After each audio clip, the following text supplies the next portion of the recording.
Assalamu alaikum and welcome to another online session. Welcome to another FEA session. Previously, we have completed some of the portions of bar element.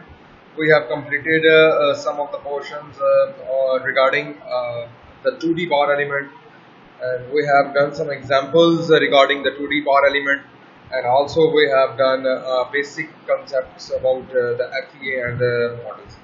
Now we are moving towards the beam element. We will have a discussion of stiffness matrices of the beam element, and we will be discussing all the scenarios, all the phenomena regarding the stiffness matrices, initial boundary conditions, and apart that we will be discussing about constraints. We will be discussing about the dependent variables in beam element. हमने इसके अंदर ये चीज़ें discuss करनी है और इसको start करने से पहले आपको इसकी एनोलॉजी पता होनी चाहिए बीम एलिमेंट की, कि बीम एलिमेंट क्या होता है और कैसे कैसे इसकी जो है ना वो एनोलॉजीज होती हैं। ठीक है, सबसे पहले we are considering the one D bar element, one D beam element. ठीक है, तो अब इसका ये ith नोड होगा, ये हमारे पास jth नोड होगा। उसके बाद हमने क्या करना है, इसके पहले तो इसको लेबल करेंगे, इसकी फिर वो डायग्राम बनाएंगे कि भाई यहाँ पे हमारे पास जो है वो डिफ्रैक्शंस आती हैं और यहाँ पे हमारे पास मूवमेंट्स आते हैं, जो स्लोप्स बनते हैं। इसकी रोटेशन हल्की सी जो होती है उसको हम स्लोप कहते हैं थीटा डिग्रीज पे। और यहाँ पे हमारे पास फोर्स हो जाएगी एट ith नोड, यहाँ पे फोर्स हो जाएगी हमारे पास एट द jth नोड, और ये हमारे पास जो है यंग मॉडुलस और मोमेंट ऑफ इनर्शिया। तो ये हमारे पास बेसिक चीज़ें हैं, ये हम आहिस्ता आहिस्ता डिस्कस करते जाते हैं। ये सारी मैंने आपको बता दी हैं चीज़ें, ये आप देख लीजिएगा। यहाँ पे हम v का फंक्शन लेंगे x में, बिकॉज x इज ये it is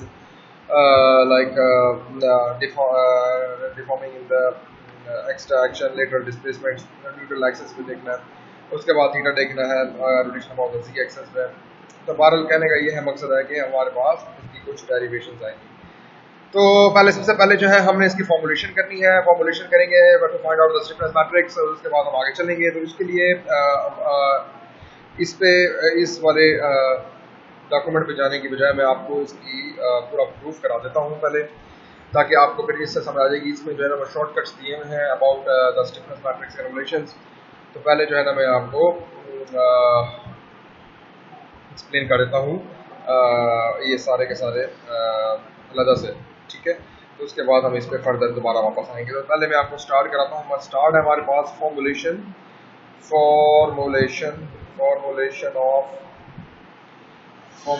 of beam element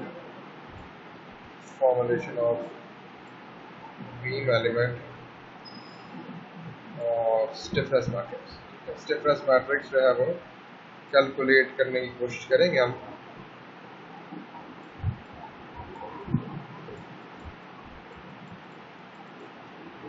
ठीक है जी, formulation of the beam element stiffness matrix. ठीक है जी। अच्छा, इसके अंदर सबसे पहले जो है ना सपोजिशन हम कर लेते हैं एक बार एलिमेंट को लेके, उसके बाद फिर आगे देखते हैं। ये जी हमारे पास initially we have the ith node and initially we have the jth node. सही है, तो अब अगर ये हम इसको डीफॉर्म कराएं तो हम कहते हैं कि हमारे पास जो थोड़ा सा ऊपर तक अगर फर्ज करें, like beam element is going like this, तो हम यहाँ पे एक इमेजिनरी एक्सिस ड्रॉ कर लेते हैं और हम ये देख लेते हैं कि हमारे पास कितनी वैल्यूज जो है वो चेंज हो रही है। ठीक है जी, इसी तरीके से एक इधर बना लेते हैं। ठीक है, ये हमारे पास थीटा होगा, इसी तरीके से ये भी हमारे पास थीटा होगा। ठीक है, थीटा जो है हमारे पास क्या है, थीटा जो है हमारे पास रोटेशन है और स्लोप भी कहते हैं जिसको दूसरा लगता है। ठीक है, थीटा। और यहाँ पे जो है हमारे पास डिफ्लेक्शन आ जाएगी, यहाँ पे हमारे पास v आ जाएगी, डिफ्लेक्शन आ जाएगी, और यहाँ से यहाँ तक भी हमारे पास v आ जाएगा। सही है, अब टिल यहाँ तक कोई कंफ्यूजन हो तो वो आप जो है ना मेरे से पूछ सकते हैं। ये अभी हमने इसको इनिशियली बनाने की कोशिश की है, इनिशियली ith नोड और jth नोड। तो ये एक बीम एलिमेंट का स्ट्रक्चर मैंने सपोज कर लिया है। अब जो है हमारे पास इसके जो मेरे पास जो कि इंडिपेंडेंट वेरिएबल्स होंगे वो मेरे पास आएंगे, जो variables in terms of displacements वगैरह। तो u जो है मैं कहता हूँ अगर मेरे पास वो d है, टी मैट्रिक्स, डिस्प्लेसमेंट्स कह लें इसको। तो ये जो है हमारे पास ये है जी V1 थीटा 1 और V2 थीटा 2। तो कहने का मकसद ये है कि ये इसके ऑलरेडी ith नोड के ऊपर दो वेरिएबल्स हैं और इसलिए हमारे पास it will have the matrix of 4 variables, ठीक है, जो कि डिस्प्लेसमेंट का है। ठीक है, डिस्प्लेसमेंट को हमने कैसे कंसीडर करेंगे, कैसे मैट्रिक्स बनेंगे, V1 थीटा 1 V2 थीटा 2। ठीक है ये बात। अच्छा, अब इसमें और जैसे पीछे भी हम करते हुए आए थे तो हम कुछ ना अज्यूम शेप करते हैं। ठीक है, अगर आपने देखा होगा तो हम कुछ शेप को अज्यूम करते हैं, उसके बाद हम आगे मूवमेंट करते हैं। और इस केस में हम कह सकते हैं कि और एज्यूम्ड शेप जो है वो हमारे पास Vx, अगर मैं उसका वेरिएबल लूँ Vx में, तो C theta plus C1x plus C2x square plus C3। इसका शेप फंक्शन जो होता है ना वो हमारे पास एज सिंपल नहीं है, इट्स नॉट लाइक लीनियर। तो हमें इस पर देखना पड़ेगा बाय फॉर्मुलेशन, इसका हमें अभी शेप फंक्शन निकालना पड़ेगा। पहले तो हम एक अज्यूम कर लेते थे ना, आपको याद होगा, मैं नोडल मैट्रिक्स बनाता था n1 n2 n3 और उसको मैं फिर कहता था दिस इज 1 और वो 1 माइनस एक्स बाय एल हो जाएगा। ठीक है, लेकिन अभी इस केस में हमें इसका निकालना पड़ेगा because it has slope characters in it. ठीक है, इसके अंदर स्लोप कैरेक्टर है तो हम स्लोप कैरेक्टर के लिए ये अज्यूम करेंगे। अच्छा, अब ये आपके ध्यान में रखोगे, ये आपने खुद से कैसे अज्यूम कर लिया, इसमें ये मैथमेटिकल रूल होता है कि whenever you suppose something, suppose ऐसी चीज जो कि आपस में इंटर रिलेटेड हो तो आप, और उसमें दूसरी चीज ये है कि अगर आपके पास दो अननोन्स हो, ठीक है, दो अननोन्स होंगे तो जो आपका मैट्रिक्स बनेगा वो यहां तक रहेगा। ठीक है, अगर 3 होंगे तो यहां तक आ जाएगा, अगर 4 होंगे तो फिर ये पूरा का पूरा आ जाएगा, अगर 1 होगा तो फिर C0 आ जाएगा। ठीक है, तो अगर ये हमारा डिपेंड करता है नंबर ऑफ वेरिएबल्स के ऊपर, तो हमारे पास इसमें नंबर ऑफ वेरिएबल्स जो है दैट इज 4, तो हम क्या करेंगे C0 plus C1x plus C2x plus C3x। Okay हो गया यहाँ तक।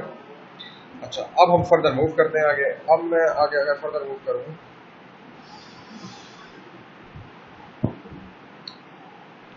अच्छा ये तो हमारे पास आ गया ना डिफ्लेक्शन के लिए, ये तो हमारे डिफ्लेक्शन के लिए आ गया। अच्छा, अब मैं क्या करता हूँ कि अब मेरा थीटा एक्स क्या होगा, मेरे पास थीटा एक्स क्या होगा, मेरे पास थीटा एक्स होगा V डैश एक्स, ऐसे ही है कुछ,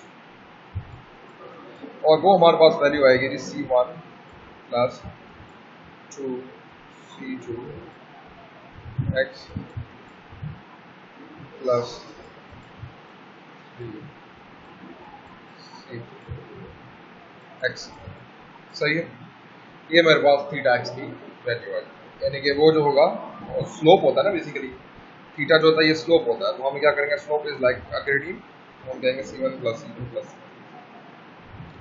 ठीक है जी, अब आपने क्या करना है, इसका नेक्स्ट स्टेज ये है कि आपने बाउंड्री कंडीशंस पुट करनी है। बाउंड्री कंडीशंस को आपने बाउंड्री कंडीशंस को पुट करना है। ठीक है,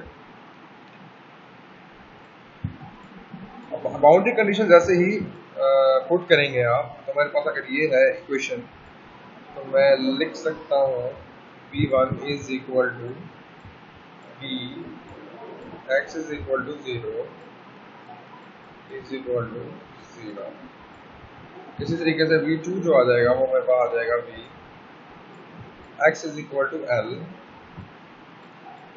अब तो उसमें वैल्यूज पुट कर रहे हैं इनिशियल फाइनल बाउंड्री कंडीशन। ठीक है जी, तो C0 plus C1x L plus C2 L square plus C3 L cube. सही है, इसी तरीके से अब हमने थीटा 1 के लिए पुट करना है। थीटा 1 के लिए अगर हम पुट करेंगे तो theta is equal to x is equal to 0 के लिए वो क्या आ जाएगा C1। थीटा 2 क्या आ जाएगा, थीटा 2 जो आ जाएगा मेरे पास वो आ जाएगा theta L is equal to C1 plus 2 C2L plus 3 C3 L सही है। ये जो है आपके पास ये कुछ वैल्यूज जो है वो बन गई है, ठीक है। अच्छा, अब ये जो है निकालने का मकसद क्या था हमारा, ये निकालने का मकसद ये था कि हमारे पास ये जो इक्वेशन है इसमें v1 थीटा 1 v2 थीटा 2, सबसे पहले हमने v's निकाले, उसके बाद हमने थीटा निकाला, फिर v1 v2 और थीटा 1 थीटा 2 लेके हमने अपनी वैल्यूज को निकाल लिया by applying the initial boundary, ठीक है, इनिशियल एंड फाइनल बाउंड्री, ठीक है जी। ये हमारे पास जो है ना ये इक्वेशंस को जनरेट हो रही हैं।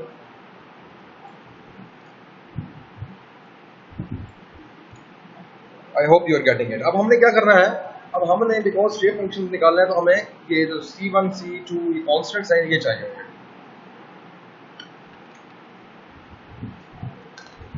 ठीक है। तो अब ये जब ये हमारे पास हमें अननोन्स है, ये हमने फाइंड आउट करना है, तो एक की वैल्यू को दूसरे में पुट करें और करते चले जाएं, ठीक है।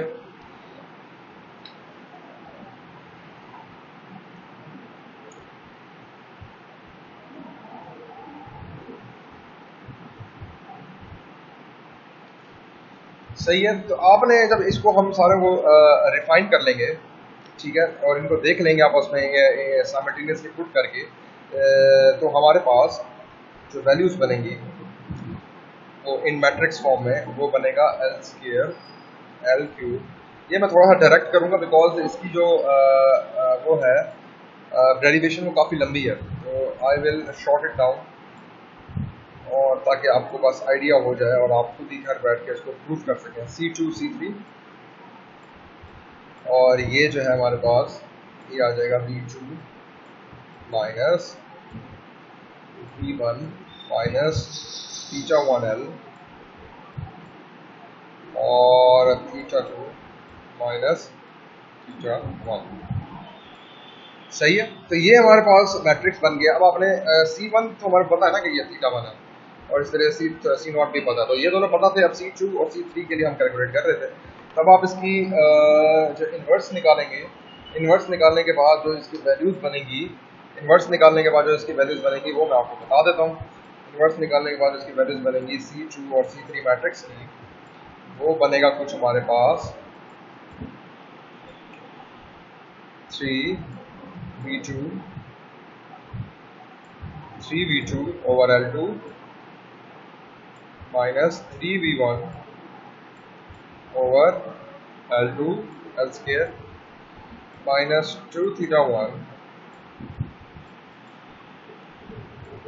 1 over L minus theta 2 over L, ठीक है। एक तो ये वैल्यू आएगी इसकी, और एक आएगी 2v1 over L cube minus 2v2 over L cube plus theta 1 over L square plus theta 2 over L square, ठीक है। तो ये हमारे पास C2 और C3 की वैल्यूज आ जाएंगी। अब आपने क्या करना है, जब आपके पास C1 C2 C3 हर तरह की वैल्यूज है, तब आप इसको अपनी इस वाली इक्वेशन के अंदर पुट कर देंगे, ठीक है। तो इस वाली इक्वेशन के अंदर पुट कर देंगे Vx की फॉर्म में, तो हमारे पास जो Vx बन जाएगा, हमारे पास जो Vx बन जाएगा that will be 1 minus 3x square और L square plus 2x cube और L क्यूब, ठीक है जी। और इसके साथ आ जाएगा मेरे V1 और प्लस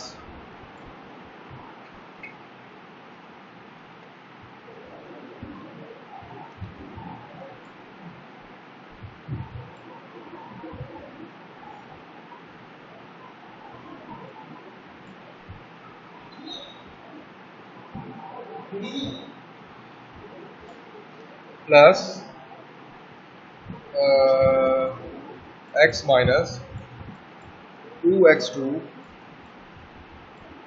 over L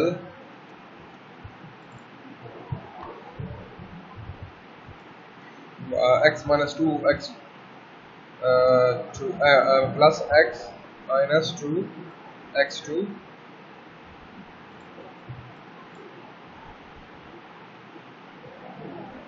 ठीक है जी, plus x cube over l square और सात थीटा वन। सही है जी।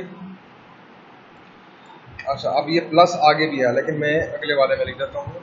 ये जो है ना पेज तो खत्म हो गया, इसमें मैं अगर अगला ऐड पेज कर दूँ तो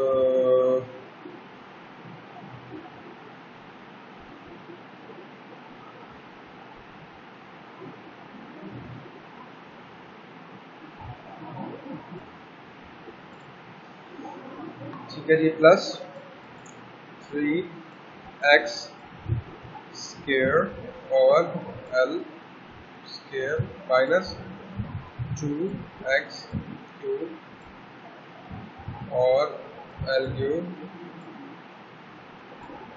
इसके साथ आ जाएगा V2 plus minus x square और L plus x cube over L square और साथ आ जाएगा थीटा।